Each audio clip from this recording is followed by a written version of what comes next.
तो hello and good morning everyone.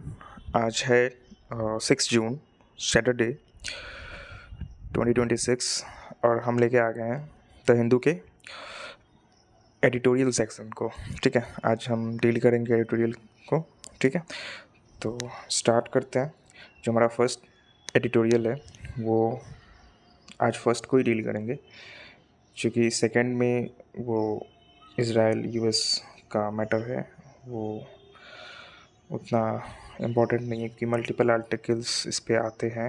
ठीक है, और वो वॉर से रिलेटेड है तो उसको स्किप करेंगे। फर्स्ट एडिटोरियल को ही देखेंगे हम लोग। जो हमारा फर्स्ट एडिटोरियल है वो क्या है, तो लॉयल अपोजिशन। क्या है?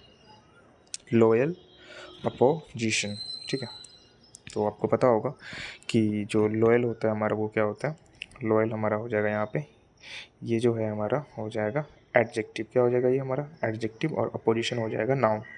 ठीक है, तो ये जो एडिटोरियल है, ये जो पब्लिश हुआ है, ये क्यों पब्लिश हुआ है और किस मैटर पे पब्लिश हुआ है?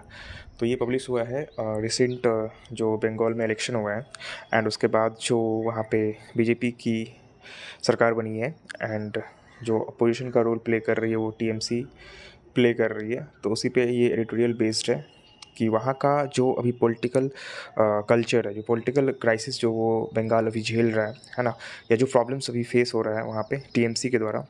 ठीक है, तो उसी पे ये क्या है, बेस्ड है ना। तो यहाँ पे जो बात की जा रही है कि अपोजिशन कैसा होना चाहिए, तो लॉयल होना चाहिए। कैसा होना चाहिए? लॉयल होना चाहिए, जिम्मेदार होना चाहिए, सही होना चाहिए, ईमानदार होना चाहिए। और अपोजिशन आपको पता ही है कि जब भी इलेक्शन होता है तो एक पार्टी जो इलेक्शन जीतती है, दूसरी पार्टी वो होती है जो जीतने वाले से इसके पास कम सीट होता है, तो वो अपोजिशन का रोल प्ले करती है। ठीक है, असेंबली में वो किसका रोल प्ले करती है? विधानसभा में तो अपोजिशन पार्टी का रोल प्ले करती है, सरकार से सवाल जवाब करती है। यानी कि सेकंड सीनियर मोस्ट जो पार्टी होती है नंबर ऑफ सीट में, वो अपोजिशन का रोल प्ले करती है, किसी भी विधानसभा हो या लोकसभा इलेक्शन में हो। ठीक है, तो उसी पे ये क्या है, एडिटोरियल आज बेस्ड है, तो हम लोग देखेंगे। ठीक है, आगे देखते हैं। West Bengal is in the grip of a toxic political culture. जो वेस्ट बंगाल है वो क्या है? ग्रीप है। मतलब ग्रीप मतलब क्या होता है कि उस सीमा पे आके खड़ा है। उस नहीं कहते हैं कि ये जो है उस किनारे पे आके ये खड़ा है। कौन? वेस्ट बंगाल। किस मैटर को लेके? तो टॉक्सिक पॉलिटिकल कल्चर जो है वहाँ पे, जो बंगाल का टॉक्सिक पॉलिटिकल कल्चर है, उसको लेके ये जो है क्या है, काफ़ी प्रॉब्लम वहाँ पे भी फेस करना पड़ रहा है। ठीक है, तो टॉक्सिक पॉलिटिकल कल्चर का मीनिंग क्या होता है कि मतलब एक होता है ना कि पॉलिटिक्स, तो पॉलिटिक्स क्या होता है कि जब वो सिस्टमैटिक हो तो फिर सही है। कहने का मतलब ये है कि अभी बीजेपी की गवर्नमेंट बनी है। ठीक है, तो सबको पता है कि बीजेपी ने ज़्यादा नंबर ऑफ़ सीट जीते हैं, तो उसकी सरकार बनेगी, और उसकी सरकार बनी भी। एंड अब जो सेकंड सीनियर मोस्ट पार्टी है, जिसने सेकंड नंबर पे जो पार्टी है जो ज़्यादा सीट लाई है, तो वो अपोजिशन का रोल प्ले करेगी। तो अब अगर ये सिस्टमैटिकली सही तरीके से सब कुछ हो तो फिर कोई दिक्कत नहीं है, कोई प्रॉब्लम नहीं है। लेकिन अब यहाँ भी किसी पार्टी के द्वारा, या सत्ताधारी पार्टी हो जो सरकार में हो, लाइक बीजेपी, उसके द्वारा कोई ऐसा गेम खेला जाता है जिसके चलते अपोजिशन पार्टी में कुछ प्रॉब्लम्स हो जाए, तो ये क्या है? एक टॉक्सिक कल्चर है ना। आपको, आपकी सरकार बनी है, आप सरकार देखो। अपोजिशन का काम है आपसे सवाल पूछना, उन सवालों का जवाब देना आपका काम है। तो आप जवाब दो, क्योंकि आपको जवाबदेह बनना पड़ेगा, उसके प्रति बताना पड़ेगा। कोई प्रॉब्लम्स या कुछ भी हो, आपको जवाब देना पड़ेगा। तो ये ऐसा सिस्टमैटिक चलने नहीं दिया जा रहा है। कहाँ पे? बंगाल में।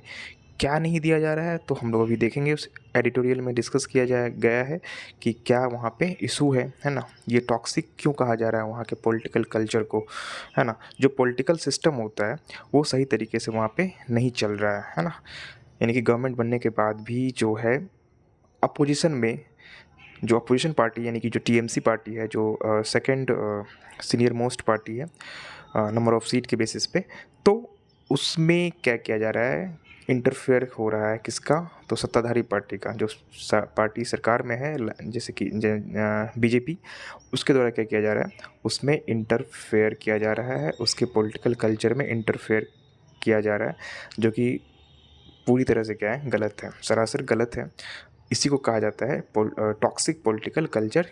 कहने का मतलब ये है कि किसी दूसरे के घर में जाके उसके प्रॉब्लम्स को खराब को और बुरे से बदतर बनाना है ना, और उसको ख़राब बनाना, ठीक है। यानी किसी के घर में इंटरफेयर करना, किसी के अदर के मैटर में इंटरफेयर करना, ऐसा नहीं होना चाहिए। इसलिए इसको कहा गया है टॉक्सिक, मतलब जहरीला पॉलिटिकल कल्चर, पॉलिटिकल रिवाज। कहाँ पे? तो बंगाल में, ठीक है। आगे चलते हैं। आगे दिया हुआ है कि हाँ, इसका पार्सिंग कर लेते हैं पहले, ठीक है। तो जो यहाँ पे दिया हुआ है, वेस्ट बंगाल हो जाएगा noun, is helping verb, in preposition the article, grip हो जाएगा noun, of preposition article, toxic political culture, ये एक साथ हो जाएगा कंपाउंड नाउन। या इसको मैं पार्ट वाइज पार्स करूँ तो टॉक्सिक हो जाएगा हमारा एडजेक्टिव, और पॉलिटिकल कल्चर हो जाएगा नाउन, ठीक है। तो ये हो गया, पार्सिंग हो गया। अब हम लोग आगे चलेंगे। आगे क्या है, तो स्टार्ट करते हैं मेन एडिटोरियल को। The rout in West Bengal assembly election has thrown the Trinamool Congress यानी कि TMC into a tailspin. तो यहाँ पे राउट का मतलब क्या होता है, एक सेकेंड, मैं डिक्शनरी में देखना होगा राउट का मतलब। एक्चुअली मुझे एग्जैक्ट इसका मीनिंग, ये क्या हो गया, एक सेकेंड। हाँ, तो राउट का मीनिंग हम लोग देखेंगे। राउट का मीनिंग क्या होता है?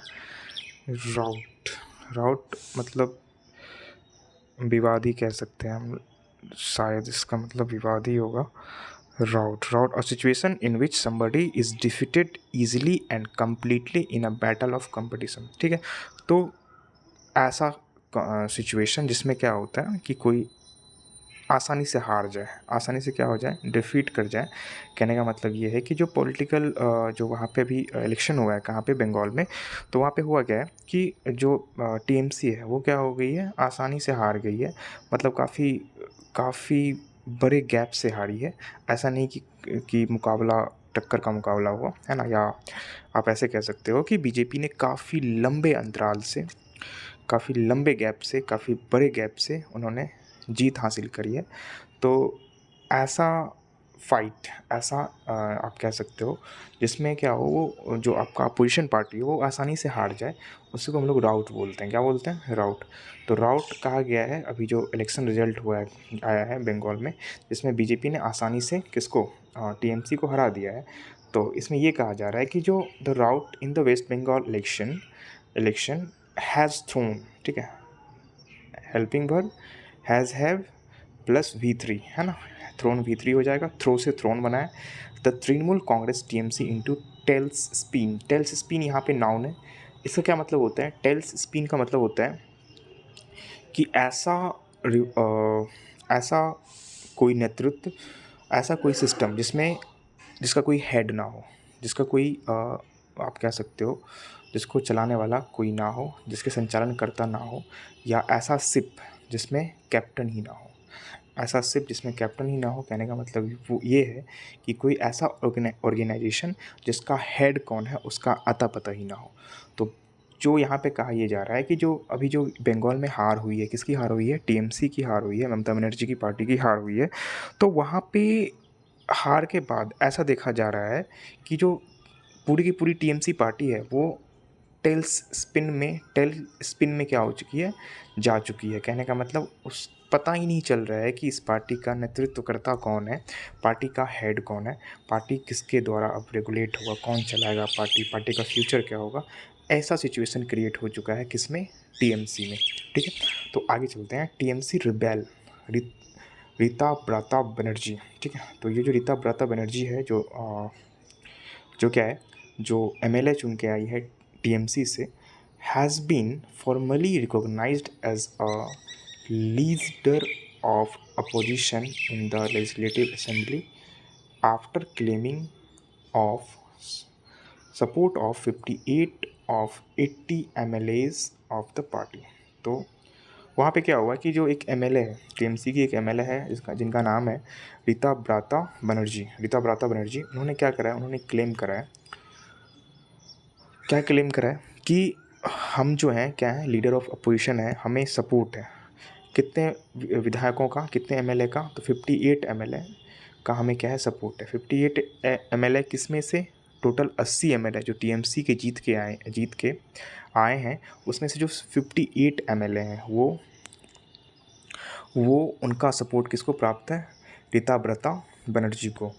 ये उनका क्लेम है कि इतने एमएलए ने हमें सपोर्ट करा है, तो हमें ही क्या बनाना चाहिए, लीडर ऑफ अपोजिशन बनाना चाहिए। कहने का मतलब ये है कि आप सबको पता होगा, इफ़ यू आर आपने पढ़ा होगा किसमें, पॉलिटिकल साइंस में या इंडियन पॉलिटी में, कि कोई भी पार्टी, कोई भी स्टेट हो या नेशनल लेवल पे हो, है ना, राष्ट्रीय स्तर पे हो या स्टेट लेवल पे हो, जब भी इलेक्शन होता है तो एक पार्टी जीतती है और एक पार्टी क्या होता है, जो जीतने वाले पार्टी से जिसके पास कम सीट होता है, तो उसको अपोजिशन पार्टी डिक्लेयर किया जाता है और उस अपोजिशन पार्टी से एक लीडर ऑफ अपोजिशन को बनाया जाता है। जैसे हमारे लोकसभा में भी लीडर ऑफ अपोजिशन है, राज्यसभा में भी लीडर ऑफ अपोजिशन है, उसी तरीके से स्टेट के विधानसभा में भी क्या होता है, एक लीडर ऑफ अपोजिशन, हारने वाली पार्टी से एक नेता क्या होता है, लीडर ऑफ अपोजिशन बनता है।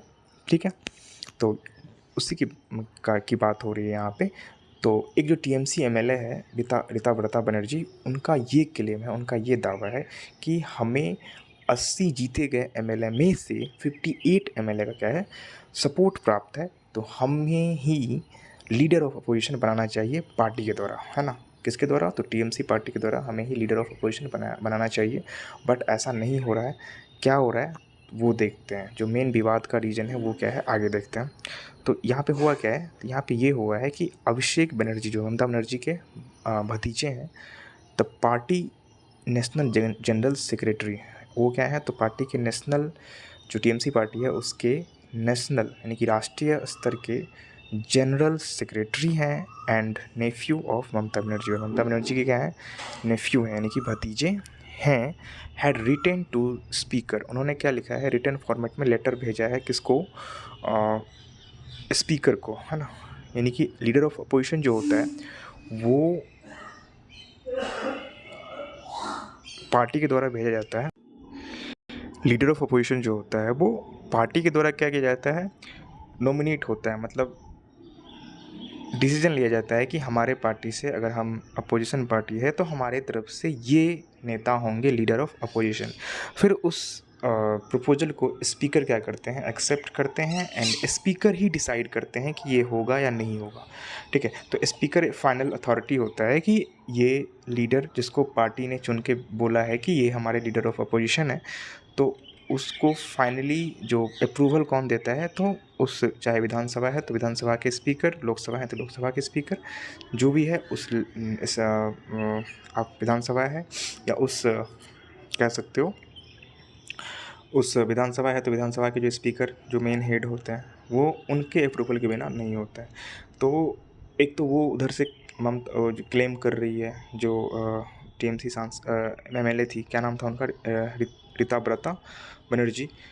ठीक है, ये क्लेम कर रही है कि हम लीडर ऑफ अपोजिशन होंगे, और अभिषेक बनर्जी ने खुद अपना नाम एक अदर एमएलए का नाम क्या कर दिया है, लेटर में भेजा है, किसको किसको स्पीकर को, किसको भेजा है, स्पीकर को, had written to the speaker of naming veteran. उन्होंने उस लेटर में किसका नाम भेजा है कि ये हमारे तरफ से होंगे पार्टी के नेता, तो वो होंगे, उनका नाम है शोभन देव चट्टोपाध्याय, है ना। तो सोहन देव चट्टोपाध्याय जो है, इनका नाम किसने रिकमेंड करा है, इनका नाम पार्टी ने रिकमेंड करा है, यानी कि टीएमसी पार्टी ने रिकमेंड करा है, ममता बनर्जी ने रिकमेंड करा है, ममता बनर्जी, आप ये भी कह सकते हो अभिषेक बनर्जी ने रिकमेंड करा है।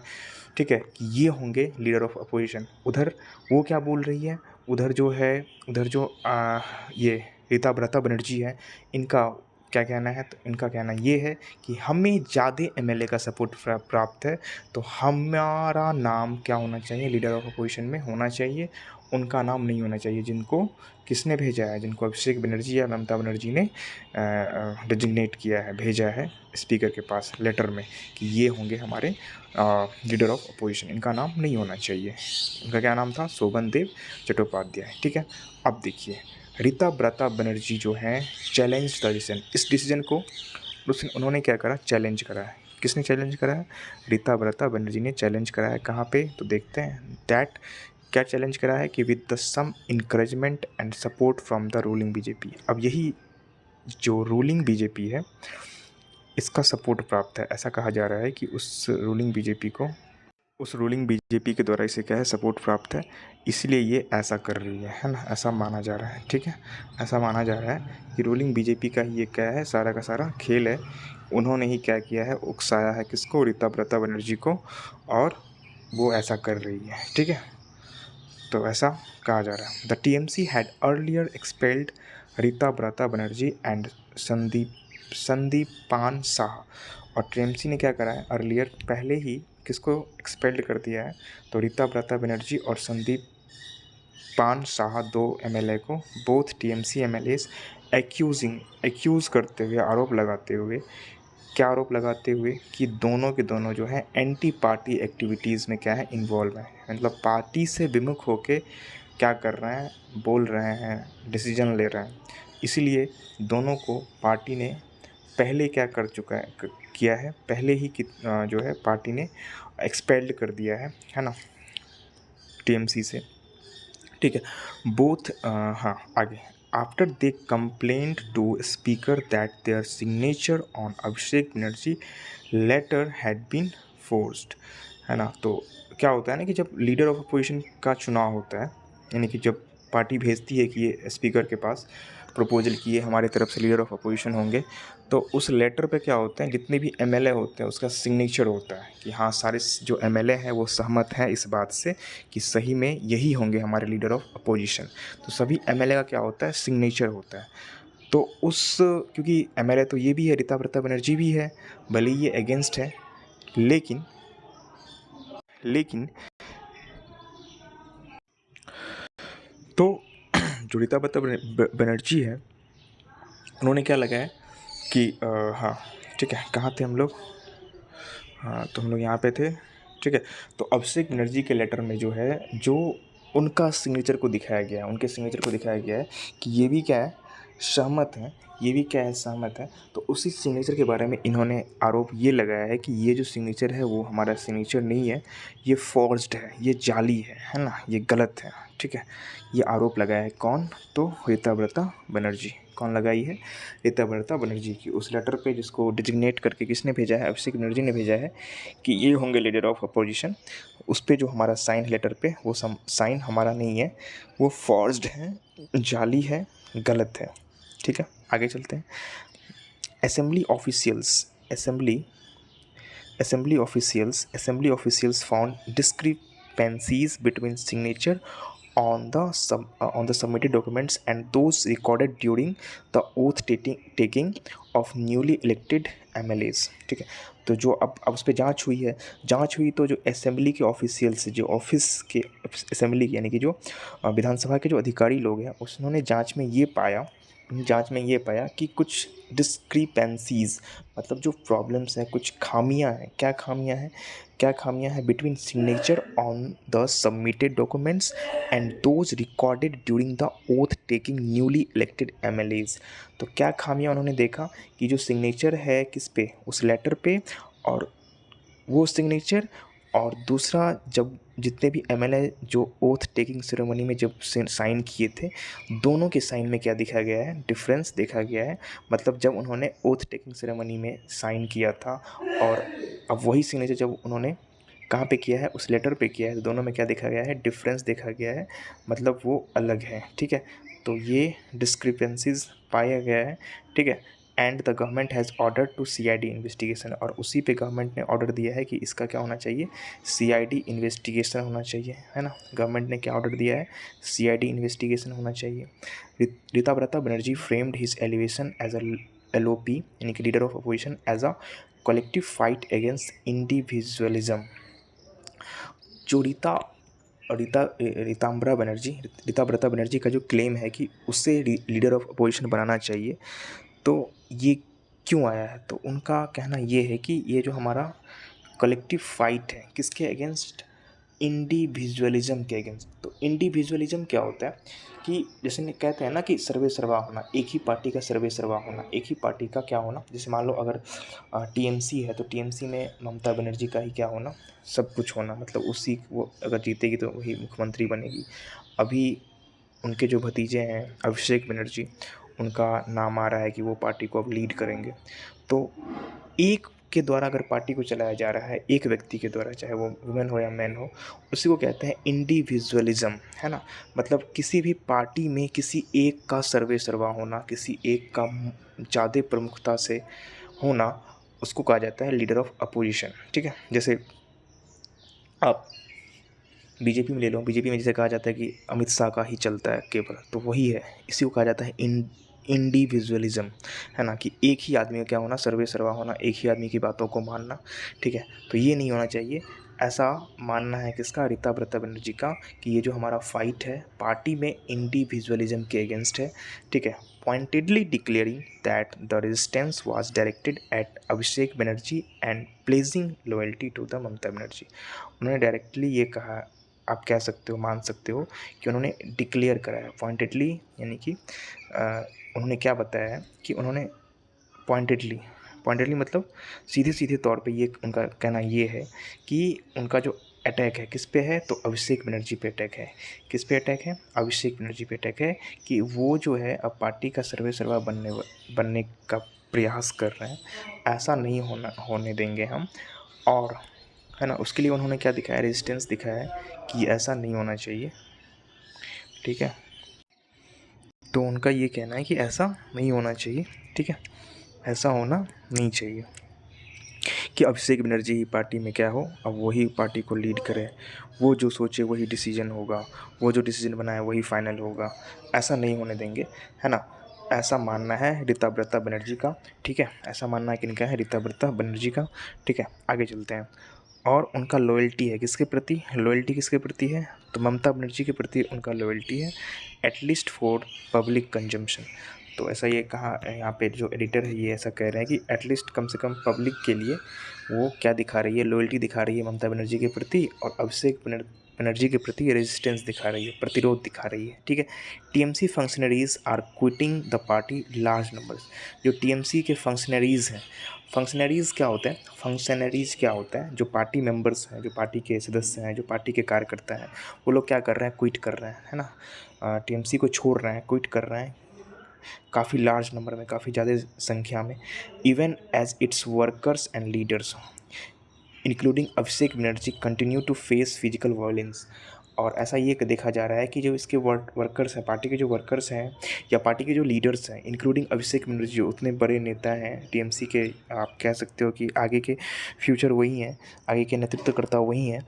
तो वो भी क्या फेस कर रहे हैं? फिजिकल वायलेंस को फेस कर रहा है। आपने कुछ दिनों पहले देखा होगा कि उन पे अटैक हुआ था, पब्लिक ने, मॉब ने काफ़ी अटैक किया था उन पे, अंडा से या पत्थर जूते से अटैक किया गया था। तो ये देखा जा रहा है कि काफ़ी लोग भी उस पर अटैक कर रहे हैं, अच्छे अच्छे नए नए लीडर क्विट कर रहे हैं, उसके पुराने लीडर क्विट कर रहे हैं, छोड़ रहे हैं, कार्यकर्ता पार्टी छोड़ रहे हैं, और सीनियर लीडर पे भी क्या हो रहा है? अटैक हो रहा है। Having been a power for 3 consecutive terms, TMC collapse has long been in the making thanks to corruption, author- authoritarian governance, suppression of dissent and violence against women। जो यहाँ पे हैविंग V4 प्लस बीन का use हुआ है यहाँ पे V3। ठीक है, तो having been in power for 3 consecutive terms, तो क्या है? 15 साल से, यानी कि 3 consecutive terms से क्या है? TMC वहाँ पे गवर्नमेंट में है। The TMC collapse has long been in the making. जो TMC का कोलेप्स हुआ है, TMC का क्या हुआ है? कोलेप्स हुआ है। ये क्या है? काफ़ी लंबा। तो TMC का जो कोलेप्स है वो, उसके पीछे काफ़ी काफ़ी रीजंस हैं। क्या क्या रीजंस हैं? तो रीजंस ये हैं कि TMC क्या है? इग्नोर कर रही है किसको किसको इग्नोर करती है, तो करप्शन को इग्नोर कर रही थी, है ना, ठीक है, करप्शन को इग्नोर कर रही थी, अथॉरिटेरियन गवर्नेंस को सपोर्ट कर रही थी। अथॉरिटेरियन गवर्नेंस क्या होता है ना, कि पार्टी में डेमोक्रेटिकली नहीं चलाना, पार्टी को डेमोक्रेटिकली नहीं चलाना, सिंगल मेंबर के थ्रू ही पार्टी को चलाना, कहने का मतलब पब्लिक को अपने मनमाने ढंग से चलाना, ठीक है, उसी को क्या कहते हैं, authoritarian governance. Suppression of dissent, जो नाराज़ है उसका सप्रेस करना, उसको दबाना, उसको दबा के उसके मुंह को बंद करना, ठीक है, जो डिसेंट लोग हैं, ऐसा नहीं कि उसको समझाना, उल्टा ही उसको क्या करना, दबा देना। एंड वायलेंस अगेंस्ट वुमेन, जो वुमेन के अगेंस्ट वायलेंस हुआ है, खास करके आरजी कर रेप इंसिडेंट के बाद जो है इस पार्टी का काफ़ी क्या हुआ, काफ़ी बदनामी हुई थी। और उसी के बाद से ऐसा देखा गया कि पार्टी को अब जो है, मतलब पब्लिक का ऐसा मानना है कि ये सब चीज़ें काफ़ी बढ़ गई है, तो अब जो है पब्लिक ने क्या करा, तो पार्टी को जो है सत्ता से बाहर कर दिया और बीजेपी को सत्ता मिला है, यानी कि बीजेपी को जीत मिला है, वहाँ के लोगों के द्वारा दिया गया है। While all this had steadily eroded public confidence in both administration and the party, और ये सारी चीज़ों ने क्या करा, ये सारे इंसिडेंट, चाहे वो वुमेन सेफ्टी का मैटर हो, चाहे वो गवर्नेंस का मैटर हो, अथॉरिटेरियन गवर्नेंस का मैटर हो, चाहे करप्शन का मैटर हो, इन सब ने क्या करा, पब्लिक डिससेटिस्फेक्शन को जगाया, है ना। आप ऐसे कह सकते हो कि पब्लिक कॉन्फिडेंस का क्या किया, उसको ख़त्म करा, पब्लिक का जो कॉन्फिडेंस था उसको ख़त्म किया, है ना, इन सारे मैटर ने। कहाँ कहाँ पे, तो एडमिनिस्ट्रेशन लेवल पे भी और पार्टी के लेवल पे भी। The expanding role of Abhishek Banerjee alienated a generation senior leaders who had built the party from ground up। जो जिस तरीके से ममता बनर्जी अभिषेक बनर्जी को लीड करवा रही थी पार्टी में, और ऐसा माना ये जा रहा था कि अभिषेक बनर्जी ही फ्यूचर में पार्टी के नेता होंगे, पार्टी के सुप्रीम लीडर होंगे। तो इससे क्या हो रहा था कि जो पार्टी में सीनियर मोस्ट लीडर थे, जिनका काफ़ी रोल था पार्टी बनाने में, उनके रिस्पेक्ट को धक्का लगा था, उनको इग्नोर किया जा रहा था, उनको ऐसा फील हो रहा था कि नहीं, अब तो मेरे लिए कुछ पार्टी में बचा नहीं। ये सब रीज़न था पार्टी का क्या होना, फेल होने का, पार्टी का इलेक्शन में फेल होने का। और आगे चलते हैं, है ना, जो ग्राउंड लेवल पे जो नेता थे उनको इग्नोर किया गया था पार्टी में, और अभिषेक बनर्जी को काफ़ी आगे कर दिया गया था बाय द चीफ, यानी कि कौन चीफ है, तो ममता बनर्जी के द्वारा। आगे है द बीजेपी, हाँ, चीफ मिनिस्टर शुभेंदु अधिकारी, जो बीजेपी के चीफ मिनिस्टर अभी बने हैं, Suvendu Adhikari ji. The BJP first in the state, जो बीजेपी फर्स्ट टाइम स्टेट में सरकार बनाई है, और उसके पहले चीफ मिनिस्टर कौन बने हैं, शुभेंदु अधिकारी बने हैं। Was once among Mamata Banerjee's most trusted lieutenants. तो एक टाइम ऐसा था कि ये खुद जो भी सीएम है बीजेपी की तरफ से, वो खुद क्या थे, ममता बनर्जी के मोस्ट ट्रस्टेड मैन थे, लेफ्टिनेंट्स थे, मतलब नायक थे। मतलब खुद ये पहले किस में थे, टीएमसी में थे। कौन, शुभेंदु अधिकारी, जो भी बीजेपी में सीएम है। He resented the rise of nephew and was also vulnerable to pressure from central agencies. तो ये भी नाराज़ हुए थे, किस मैटर को लेके नाराज़ हुए थे, जब ममता बनर्जी के द्वारा अभिषेक बनर्जी को लीड दिया गया था पार्टी में, अभिषेक बनर्जी को जो है पार्टी में एज अ डिसीजन मेकर या एज अ मेन लीडर जो डिक्लेयर कर दिया गया था। तो इससे वो भी नाराज़ हुए थे और उन्होंने क्या करा, पार्टी को छोड़ दिया। और भी रीज़न था पार्टी छोड़ने का, और रीज़न क्या था, तो यहाँ पे दिया गया है कि from central agencies that were investigating serious corruption cases against him. तो काफ़ी सारे सीरियस केसेस थे किसके, शुभेंदु अधिकारी के अगेंस्ट। तो अब उनको कौन परेशान कर रहा था, तो ईडी सीबीआई परेशान कर रहा होगा।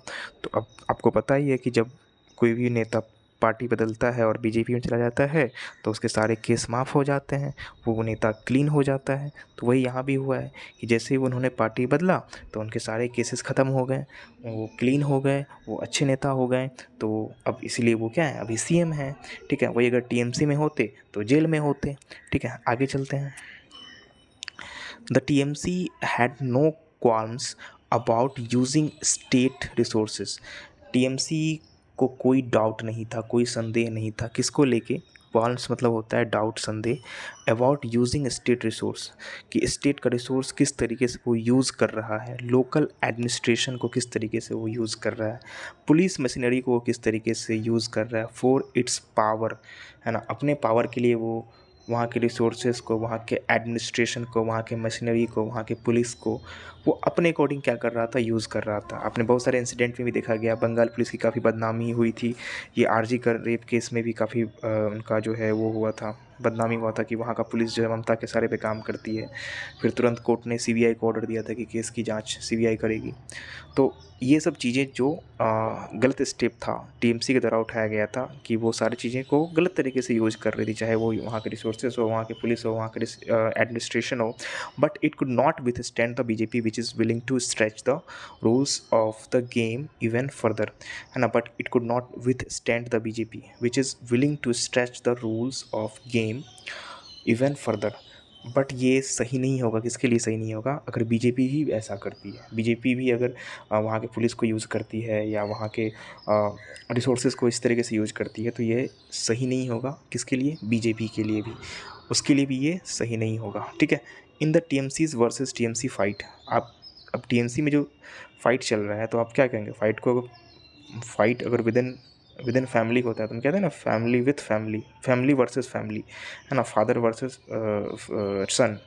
तो वही बात है कि यहाँ भी टीएमसी में ही फाइट हो रहा है तो हम क्या बोलेंगे, टीएमसी वर्सेस टीएमसी फाइट जो हो रहा है, there will be protracted legal tussles over status of two groups that claim to be legitimate TMC।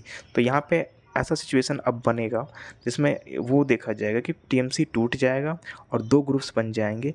एक ग्रुप्स जो अभिषेक बनर्जी ममता बनर्जी को सपोर्ट करेगा, एक ग्रुप्स जो रीता बनर्जी है उसको सपोर्ट करेगा, या कोई दूसरा लीडर होगा उसको सपोर्ट करेगा।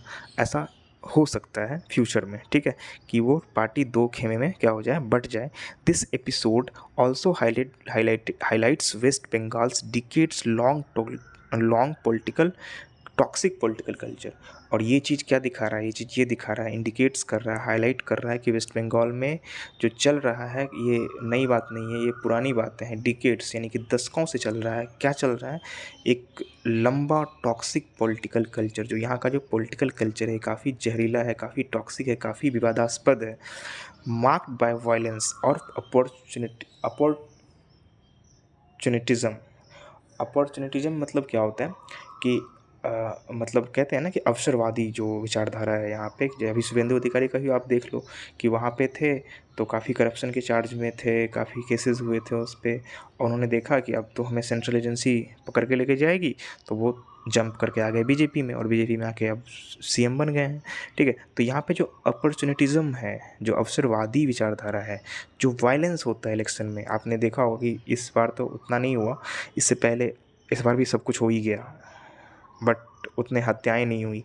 लेकिन इससे पहले जो भी बंगाल में इलेक्शन होता था तो जनरली 200 से 300 लोग मारे जाते थे, जनरली नॉर्मली, है ना। बंगाल के इलेक्शन में नॉर्मली 300 से 400 लोग मारे जाते थे विधानसभा इलेक्शन में।